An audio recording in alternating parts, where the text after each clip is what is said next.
नमस्कार, मैं हूं आशीष त्रिपाठी आपके साथ। और श्योपुर के कूनो नेशनल पार्क में एक और चीते की मौत की खबर आई। इस चीते को मिलाकर कूनो में अब तक 9 चीतों की मौत हो चुकी है। अब ऐसे में कूनो प्रबंधन पर सवाल खड़े होना लाजिमी है। आखिर क्यों लगातार चीतों की मौत हो रही है? क्यों इनकी देखरेख और सुरक्षा के लिए पर्याप्त इंतजाम नहीं किए जा सके? क्या लापरवाही के कारण चीतों की जान जा रही है? चीतों की मौत पर डीएफओ और कूनो के अधिकारियों के कार्यप्रणाली पर सवाल खड़े किए जा रहे हैं।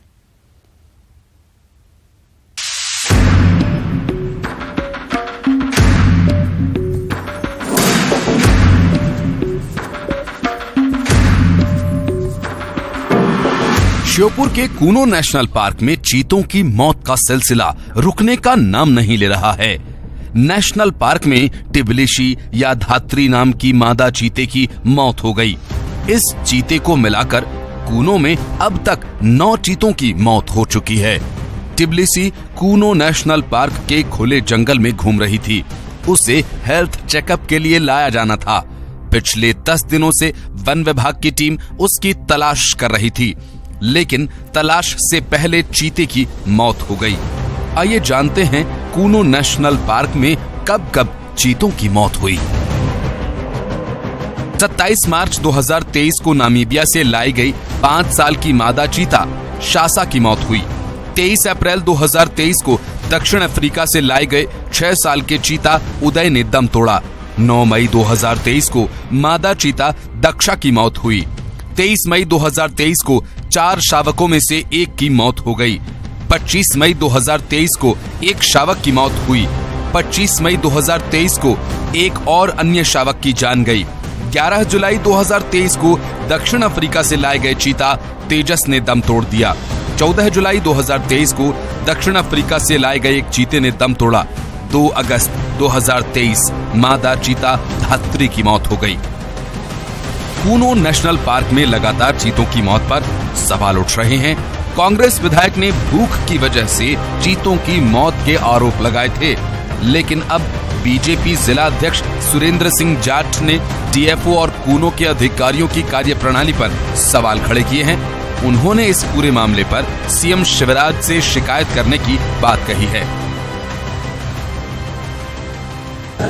निश्चित ही अब चिंता का विषय है, क्योंकि वैसे मैंने जहाँ तक जानकारी प्राप्त की थी तो चीते जो है वो सर्वाइव कम कर पाते हैं, लेकिन फिर भी लगातार 9वें चीते की मौत हुई है। जांच का विषय है। पिछली बार भी ऐसा सुनने में आया है कि कुछ अधिकारी डीएफओ भी ठीक प्रकार से उनकी देखरेख नहीं कर रहे हैं। लापरवाही भी सामने आई है। मैं आज ही माननीय मुख्यमंत्री जी को भी पत्र लिखूंगा और केंद्रीय वन मंत्री माननीय भूपेंद्र सिंह जी को भी पत्र लिखूंगा कि एक बार पूरे विषय की जांच की जाए। हाल ही में सुप्रीम कोर्ट कूनो में चीतों की मौत पर चिंता जता चुका है। कोर्ट ने 20 जुलाई को केंद्र सरकार से कहा था कि राजनीति से ऊपर उठकर कूनो से कुछ चीतों को राजस्थान शिफ्ट करने पर विचार करना चाहिए। कोर्ट ने कहा था कि अफ्रीका और नामीबिया से जितने चीते लाए गए थे उनमें से 40% की मौत हो चुकी है। इन्हें भारत लाए हुए अभी 1 साल भी पूरा नहीं हुआ और चीतों की मौत का ये आंकड़ा अच्छी बात नहीं है। कमलनाथ ने भी ट्वीट कर चीतों की मौत को लेकर सरकार पर निशाना साधा है। उन्होंने लिखा कि जब से प्रधानमंत्री ने चीतों को यहां छोड़ा है तभी से अब तक 9 चीतों की मौत हो चुकी है, लेकिन सरकार लगातार इस बात पर अड़ी हुई है कि अन्य किसी जगह पर चीतों को नहीं बसाया जाएगा। बता दें कि प्रधानमंत्री नरेंद्र मोदी के जन्मदिन के मौके पर 17 सितंबर 2022 को कूनो नेशनल पार्क में पहली बार 8 चीतों को छोड़ा गया था। ये चीते नामीबिया से लाए गए थे। इसके बाद 18 फरवरी 2023 को दक्षिण अफ्रीका से 12 चीतों को कूनो लाया गया था, लेकिन इस दौरान 9 चीतों ने दम तोड़ दिया। चीतों की मौत से नेशनल पार्क प्रबंधन पर सवाल खड़े हो रहे हैं। Bureau report, news 18। 1, 2, 4, 5 नहीं बल्कि 9 चीतों की मौत का हो जाना एक महत्वाकांक्षी योजना में लगभग 40% जो चीते अब तक लाए गए उनमें से कुल 40% की डेथ हो चुकी है। मनीष कुलश्रेष्ठ जी हमारे साथ जुड़ रहे हैं, वन्य प्राणी विशेषज्ञ हैं और उनसे बात करेंगे और जानने की कोशिश करेंगे कि आखिर ये जो सब कुछ हो रहा है क्या एक्सपेक्टेड था ये, या फिर ये सामान्य है, या जिस तरह से दावा किया जाता है कि चीतों को एक जगह से दूसरी जगह ले जाने पर जो सर्वाइवल होता है वो 50% है, 60% है, उसके हिसाब से सब कुछ ठीक चल रहा है, ये मौत जो हो रही है सामान्य। इन सभी विषयों पर बात करेंगे मनीष जी से। मनीष जी, बहुत स्वागत है न्यूज 18 मध्य प्रदेश छत्तीसगढ़ पर आपका। सर, सवाल वही रहेगा मेरा, आपने सुन ही लिया होगा, लेकिन आपके लिहाज से, आपके नजरिए से, आपके अनुभव से ये जो कूनों में हो रहा है क्या ये सामान्य है?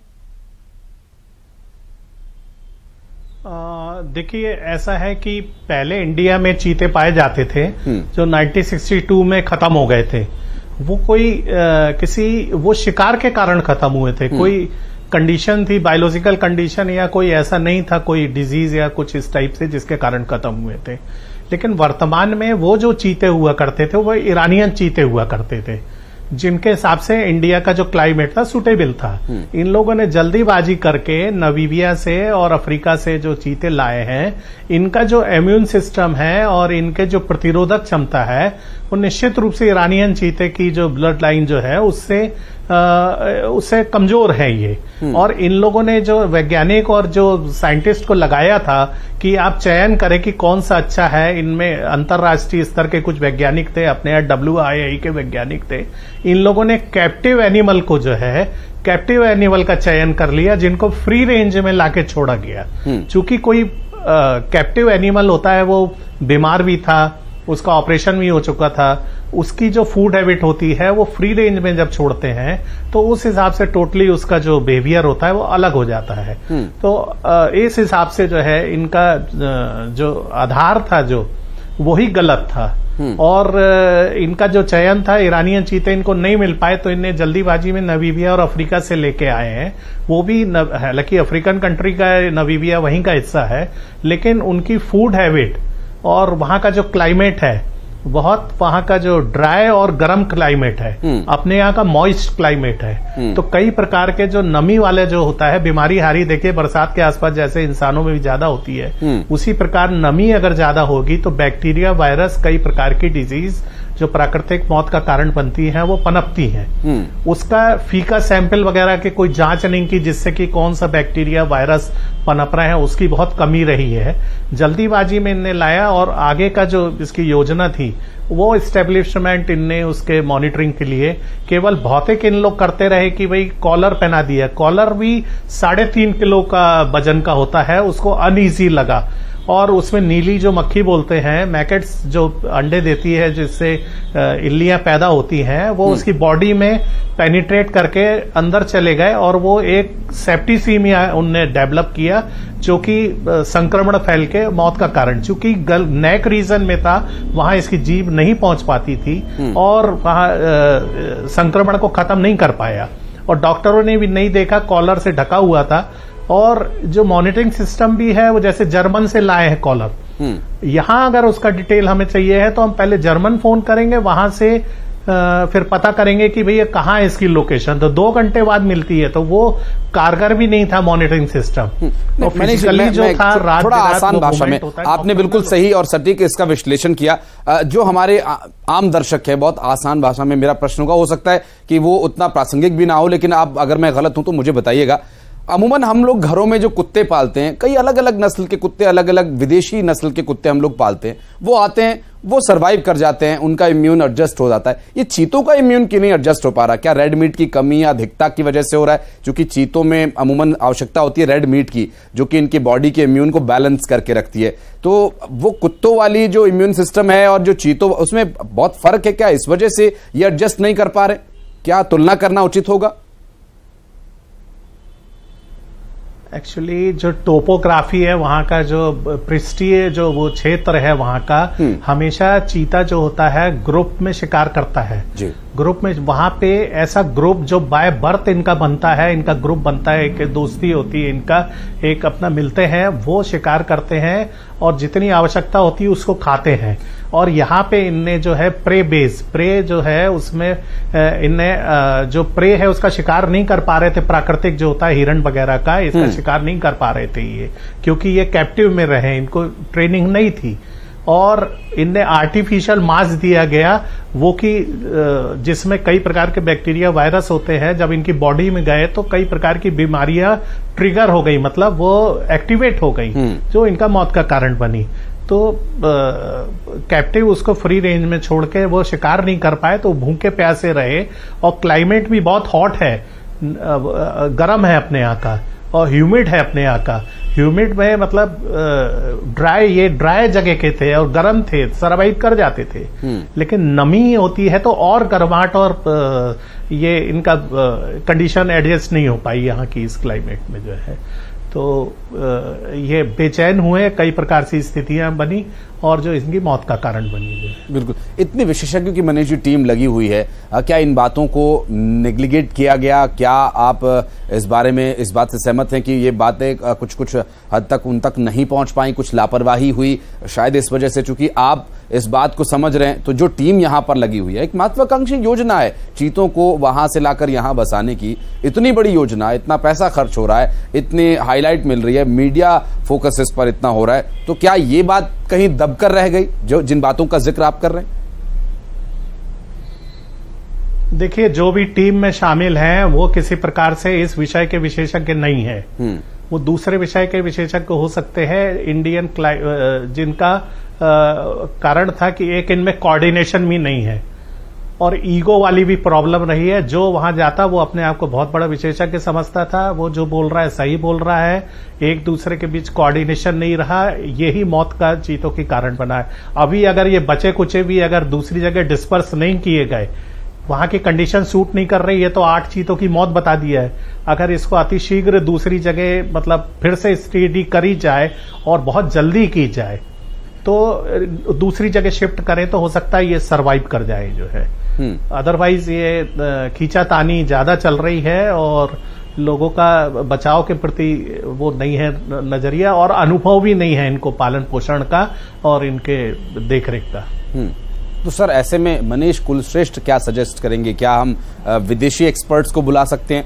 अफ्रीका से ही क्यों ना बुला लिए जाएं? क्यों ना नामीबिया से ही ऐसे चीतों के एक्सपर्ट्स बुला लिए जाएं, ताकि जो सर्वाइवल रेट है और वो जगह कौन सी हो सकती है भारत में, मध्य प्रदेश के अलावा, अगर ईगो का क्लैश ना हो तो रिहेबिलिटेट करने के लिए?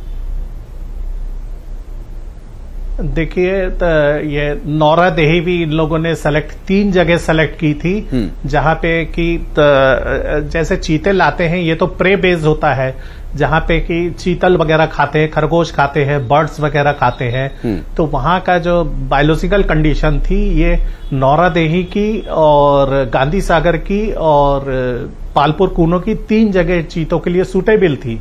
तो मैं समझता हूं कि अगर 1-1, 2-2 पैसे की कोई कमी नहीं है, और करने वाले अगर तीनों जगह अगर थोड़े थोड़े रखते तो कहाँ पे सूटेबल होता, तो वो खुद ही 2-3-4 चीते रखते, तो वहां पे समझ में आ जाता जहां पे सर्वाइवल इनका प्रॉपर होता।